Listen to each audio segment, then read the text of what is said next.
I have full confidence in Catherine and William. Their judgment is sound, their loyalty unquestionable. One sentence from King Charles changed the temperature inside the monarchy. It was not an abdication. It was not a farewell. It was something colder, quieter, and far more permanent. Behind palace doors, the king confirmed that Prince William would now hold a new lifelong role at the center of royal power. And in that moment, every corridor in the palace seemed to understand what the family had not yet dared to say aloud. Before we go deeper into what this really means for the royal family, make sure to subscribe so you don't miss a single update. Charles sat at the head of the private briefing table, with the stillness of a man who had already fought the hardest part of the battle inside himself. William sat beside him, silent, careful, almost too composed. The permanent royal steward of the crown, a lifelong role created to keep the monarchy stable through succession planning, crisis decisions, and moments when the monarch cannot act directly, was no longer an idea whispered through palace offices. It had become a confirmed decision. It had become William's burden. The room did not celebrate. No one smiled. Senior aides stood along the walls as if even breathing too loudly might disturb the weight of what had just been placed before them. Charles looked calm, but when his hand touched the written confirmation, his fingers stopped. That tiny pause betrayed everything. The king was not only giving authority to his son, he was admitting that the crown now needed William permanently inside its most guarded circle. William understood the meaning before anyone explained it. This was not a promotion. This was not a ceremonial honor designed to flatter the future king. It was a permanent seat at the heart of royal decision-making, a position that would follow him through crisis, family fracture, public pressure, and every uncertain chapter still waiting beyond the palace walls. He did not look proud. He looked prepared, and that made the moment feel even heavier. Charles then spoke the phrase that changed the room completely. "This is not temporary."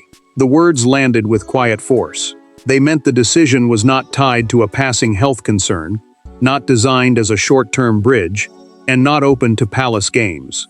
William was now part of the crown's operating core.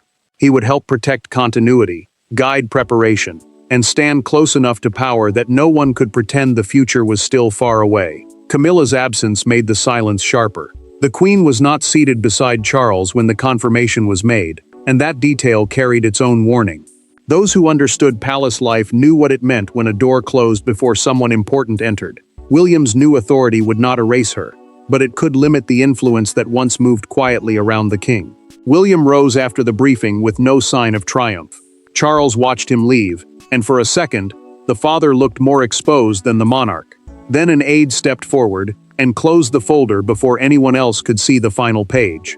That hidden page became the first sign that the announcement was only the surface of something deeper. Because before anyone could understand why Charles had chosen this moment, the palace had to face the people caught inside the decision. A father, a son, a queen, and a future that no longer felt distant. The announcement did not land on institutions. It landed on people. Charles carried it like a wound he refused to show.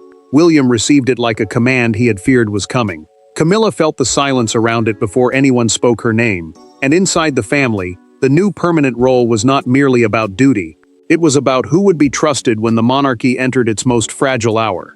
Charles had spent years preparing William for kingship, but preparation had always been wrapped in distance. Lessons could be delayed, duties could be shared, mistakes could be corrected before they hardened into history. Now that distance was gone. The monarch's private circle, the small inner group trusted with the most sensitive royal choices, had been opened wider for the prince. And that mattered, because decisions once hidden behind the king's door would now carry William's voice inside them. William understood that his life had changed before the public knew a single word. He was no longer just the heir waiting for the future. He had become the bridge between the current reign and the next one, the permanent force meant to steady the crown when pressure came from illness, family division, or national uncertainty. That responsibility sounded powerful from the outside. Inside the palace, it felt like a chain placed carefully around his shoulders. Charles sat alone after the briefing and removed his glasses with slow, tired fingers. The signed paper lay before him, plain and final, and the ink seemed to age him as he stared at it. Pride moved through him, but pain followed closely behind. The king had always wanted William ready. He had not wanted to need him this soon, this openly, this completely. William later spoke to Catherine in a private conversation, not as a prince claiming victory, but as a husband trying to name the weight pressing against his chest. He told her he did not feel triumphant when the room shifted toward him. He felt watched. He felt measured. Catherine listened without interrupting, because she knew what he feared. One wrong word, one rushed decision, one cold response could now echo through the monarchy for years. Camilla learned the exact wording after William, and the delay cut deeper than anyone admitted. In a private sitting room, the Queen asked why the role had been confirmed before she was fully briefed. The answer came carefully, almost too carefully. It spoke of timing, structure, and procedure, but not of trust. She heard what was missing. She heard the silence beneath the explanation. Catherine recognized the danger before it fully surfaced. William's new place near the crown would protect the monarchy, but it would also pull him closer to old tensions that had never truly disappeared.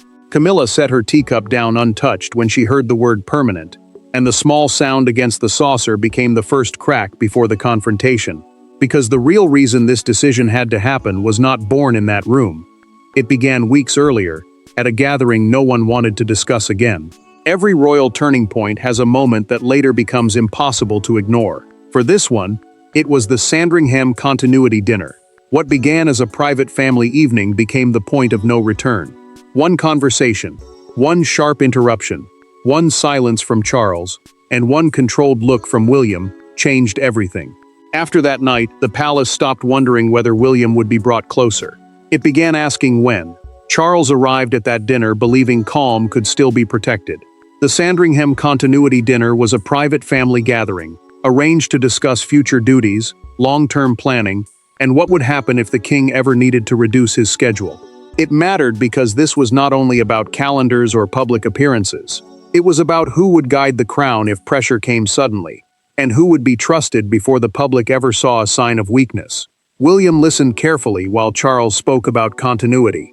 Continuity meant keeping the monarchy steady from one reign to the next, so the country would not feel panic if the king slowed down or stepped back from certain duties. Catherine watched the tone of the room with quiet concern, because she knew William was not hearing theory. He was hearing the shape of his future. Camilla, meanwhile, tried to guide the conversation toward protecting the king's personal office, the private team closest to Charles and his daily decisions. Camilla changed the air when an aide mentioned a draft continuity protocol. A protocol, in plain terms, is a written plan that tells people what steps to follow during an important or sensitive situation. The aide said William's office had reviewed part of the draft, and the Queen immediately asked whether the prince had approved it already. The word already cut through the room. It sounded small, but it carried accusation. It suggested William had moved too close, too soon, and without everyone's blessing.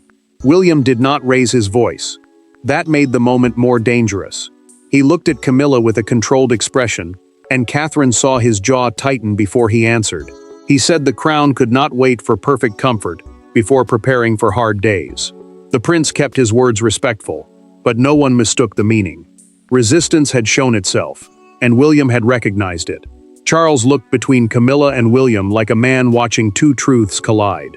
He wanted unity. He wanted peace, but he also saw what delay had created. If the future remained informal, every decision would become a contest before it became a plan. The king said little at the table, and his silence became louder than anger. Charles asked William to remain after dinner. No aide stayed.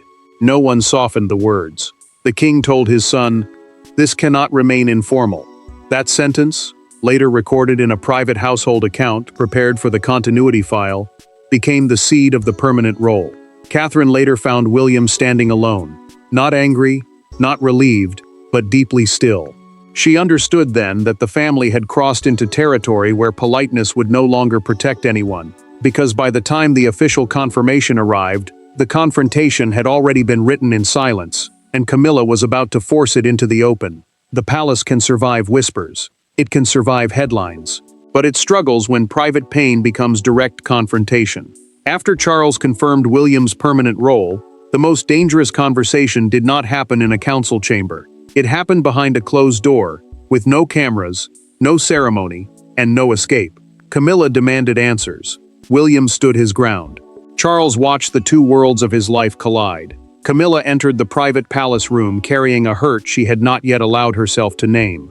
She had asked to speak with Charles alone, but William was already there, standing near the signed confirmation, like a man who knew the ground beneath him had shifted forever. The king sat near the desk, quiet but alert, while the queen remained close to the door, as if even the room itself had placed her outside the decision. Charles understood why the setting mattered. A signed confirmation, in plain terms, is a written approval that makes a royal decision official inside the household before the public hears it. This paper mattered because it did not merely praise William or prepare him for some distant future. It placed the prince inside the working heart of the crown, where crisis plans, family decisions, and the future of the monarchy could no longer move around him. Camilla's voice stayed controlled at first, but the control made it sharper. She asked why William's role had to be permanent, not temporary, not reviewed later, permanent. The queen looked at Charles when she asked it, but the question struck William too. Her pain was not only about power. She felt excluded from the king's most serious choice, and that wound gave every word a harder edge. William did not move toward anger. He chose restraint, and somehow that made him sound stronger. The prince told Camilla that the crown could not keep operating through uncertainty, not when every delay created another pocket of tension, and every private hesitation became a public risk waiting to happen. He did not accuse her. He did not raise his voice. But the meaning was brutal. The monarchy needed structure more than comfort. Charles finally broke the silence that had been pressing against the room. He told Camilla the decision was his alone. William had not demanded it. The prince had not pressured him. He had not moved against anyone. The king's words removed the easiest argument from the queen's hands, and for a moment, she had no answer strong enough to hide the sting. Camilla reached toward the folder. Charles placed his hand over it before she could open it. That single gesture said what the monarch could not fully speak.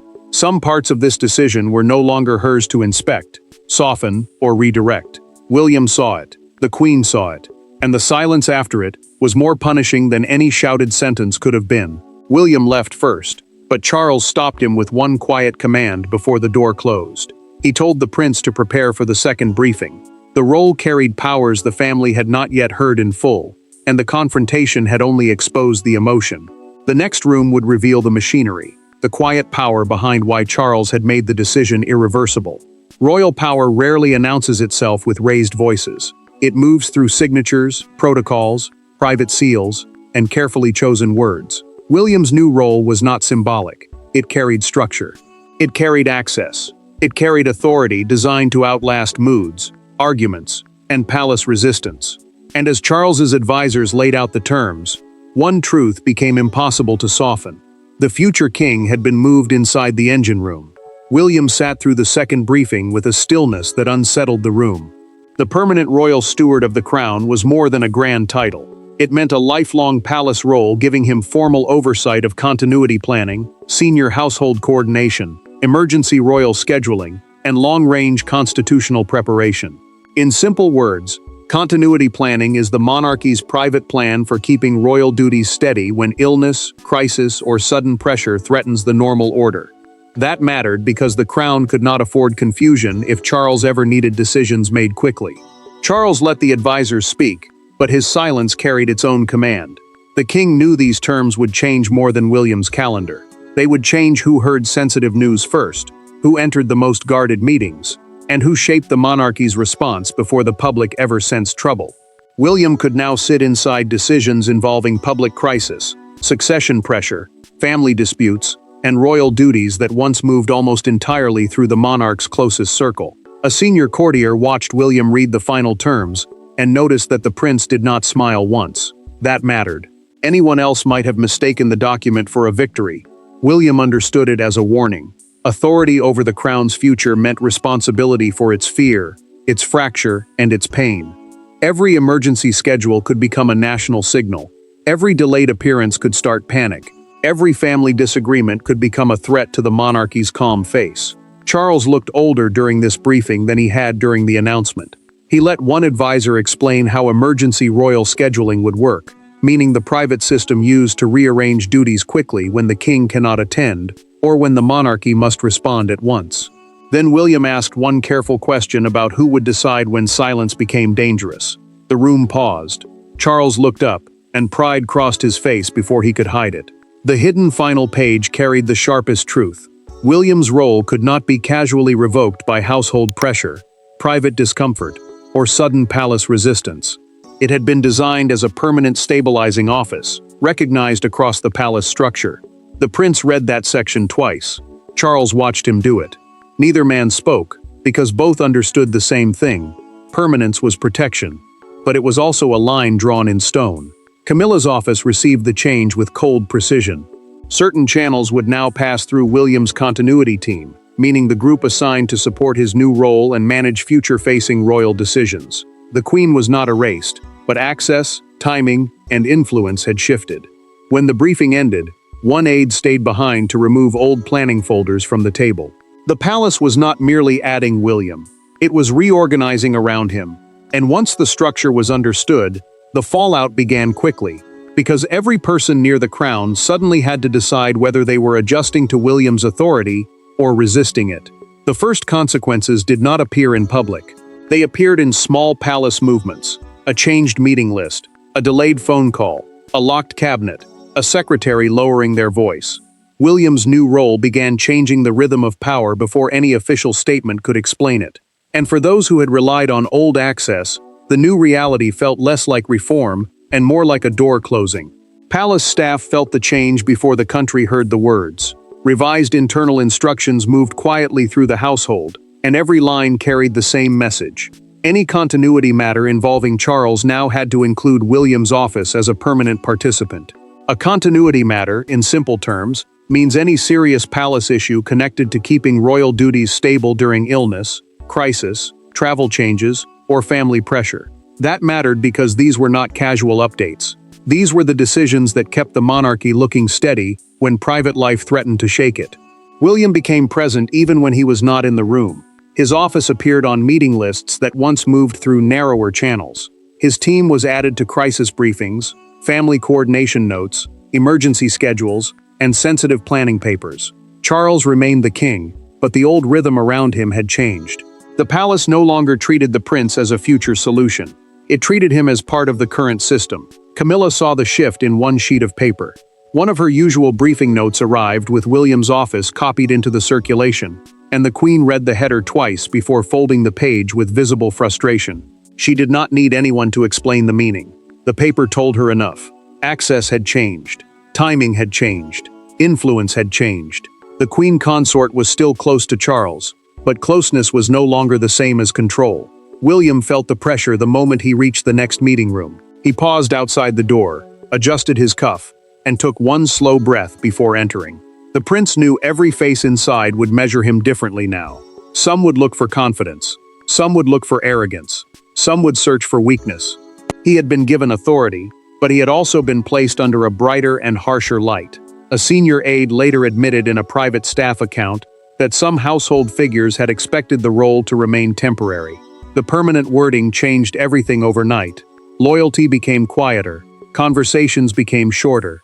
People who had once waited to see which way power might move now understood that Charles had drawn a line around William, and the line would not be easily crossed. Catherine became the calm voice William needed most. She reminded him that this role was not about winning power, not about proving strength, and not about answering palace resistance with pride. It was about stopping chaos before it reached the family and the country at the same time. William listened because Catherine understood the emotional cost better than anyone. Charles sent for William that evening, and the message carried a different weight. This was not another formal briefing. This was not another paper to sign or protocol to explain. After the papers, the protocols, and the palace tremors, only two people could decide what this role truly meant: the king who gave it and the son who had to carry it. The turning point did not arrive with applause or ceremony. It came in a private room with no aides, no queen, no advisors, and no polished language to hide behind. Charles and William faced each other, not as an institution and its heir, but as a father and a son. For the first time since the confirmation, the question was not about power, it was about trust. Charles chose a small sitting room because the formal offices had become too heavy with paper, pressure, and watching eyes. A formal office is where royal decisions are usually shaped through staff, files, and carefully controlled language, but this meeting needed none of that. It mattered because the first wave of fallout had already shaken the palace. Meeting lists had changed, old access had narrowed, William's name had moved from the future into the present, and everyone near the crown had felt the shift. William entered knowing this would not be another briefing. He had already heard the terms, seen the hidden page, and felt the quiet resistance moving around him.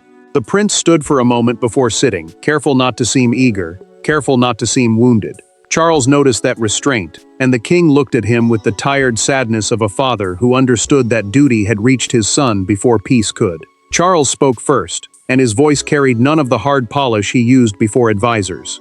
In that private conversation, the monarch revealed the truth plainly. Making the role permanent had been one of the hardest decisions of his reign. He said a king is trained to appear steady, even when his private world is shifting beneath him. He had worn that steadiness for years. Now William could hear the cost beneath it. William answered with quiet resolve. He told Charles he would accept the authority, but he would not let it turn him cold, isolated, or suspicious of every person around him. The future king understood why the role mattered. Temporary power would invite palace conflict. If his authority could be questioned every month, the monarchy would spend its strength fighting itself instead of protecting the crown. Charles then reached for his signet ring. A signet ring is a personal royal ring often linked to identity, authority, and family duty, and the king turned it slowly in his hand before placing it on the table between them. It was not a transfer of kingship, it was a symbol of trust. William looked at it, but he did not take it. William simply placed his hand beside the ring. That restraint said more than a promise. He understood the role was service, not possession. Charles saw it, and the silence between them finally softened.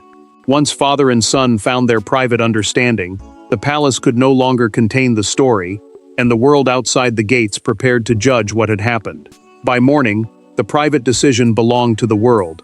The palace statement was careful, but the reaction was not. Broadcasters spoke with raised urgency. Newspapers turned one royal sentence into a national reckoning. Crowds gathered where history always gathers. Outside Buckingham Palace, beneath the gates, under a sky that seemed to hold its breath, William's new role was no longer a family matter. It was a public verdict forming in real time. William watched part of the coverage from a private room, and the distance between silence and noise suddenly felt cruel. The palace had released a formal statement confirming his permanent role as royal steward of the crown, a position described as protecting continuity, stability, and long-term preparation for the monarchy. In plain words, a formal statement is the official message the palace gives the public when it wants one version of events to stand above rumor. This mattered because the monarchy had chosen to tell the country that William was no longer simply waiting for the future. He was helping carry it now. Catherine stood near him as the broadcasters repeated the word permanent again and again. The word became the story because it separated this announcement from ordinary royal duty changes. A duty change might mean one royal taking another event or attending a ceremony. This was different. It sounded like a constitutional-style moment, meaning a decision that touches how power, responsibility, and national confidence are held together. William turned the sound down when one presenter mentioned his children's future, and Catherine placed a hand on his shoulder without saying a word. Charles saw the morning papers with a silence that felt heavier than any reaction. The king looked at the headline, then at the photograph beside it, and remained still for several seconds. His decision had made the monarchy look forward, but it had also reminded the world that his own reign carried fragility. That contrast cut deep. Charles had acted to protect stability, yet every public discussion of William's rise also made people wonder why the protection was needed now. One newspaper front page captured the moment with brutal simplicity. William steps in permanently. Beside the headline, father and son appeared apart but facing the same direction, and the image said more than the article beneath it. It showed trust. It showed distance. It showed a monarchy trying to move forward without admitting how much pain had forced the movement. Outside Buckingham Palace, a small crowd gathered by the gates. Some spoke of stability. Others whispered about what it meant for Charles. A broadcaster framed the story as the clearest sign yet that the future reign has entered the present one. And that line spread quickly. William was being seen differently now, not as a shadow behind the throne, but as a pillar beside it. Camilla heard the coverage too, and the Queen understood what the public tone meant. The story had moved beyond her frustration, beyond palace rooms, beyond private access. The country had accepted the language of permanence before the family had fully absorbed it. With the family shaken, The palace reorganized, and the public watching. Only one question remained to be answered. Not what changed, but what the change truly meant. In the end, the shocking news was not that William had been given more power. It was that Charles had finally named what the monarchy had been moving toward for years. The future could no longer wait politely outside the door. It had been invited in, seated at the table, and given permanent responsibility. For Charles, it was sacrifice. For William, it was duty. For the crown, it was survival. William's permanent role marked the moment preparation became participation. The heir was no longer standing at a respectful distance from the monarchy's most sensitive future planning. He was now structurally embedded inside it.